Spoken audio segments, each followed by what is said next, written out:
લક્ષ્ય ન્યૂઝ, એક નજર, એક લક્ષ્ય.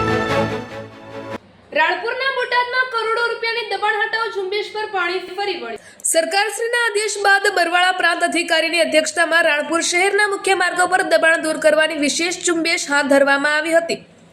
તે સમયે જાહેર રસ્તાઓ પરથી ગેરકાયદેસર દબાણો હટાવી માર્ગને ખુલ્લો કરવામાં આવ્યો હતો, પરંતુ હવે ફરી એકવાર શહેરના અનેક માર્ગો પર દબાણકારોએ પાથરણા તથા અન્ય સામગ્રી મૂકી જાહેર રસ્તાઓ પર અવરોધ ઊભા કરી દીધા હોવાનું સામે આવ્યું છે. સ્થાનિકોના જણાવ્યા મુજબ દબાણ હટાવ્યા બાદ તેની નિયમિત દેખરેખ રાખવામાં સ્થાનિક તંત્ર નિષ્ફળ રહ્યું છે, જેના કારણે દબાણકારો ફરી બેફામ બન્યા છે અને જાહેર રસ્તાઓ પર કબજો જમાવી દીધો છે. પરિણામે વાહન ચાલકો અને રાહદારીઓને ભારે હાલાકીનો સામનો કરવો પડી રહ્યો છે.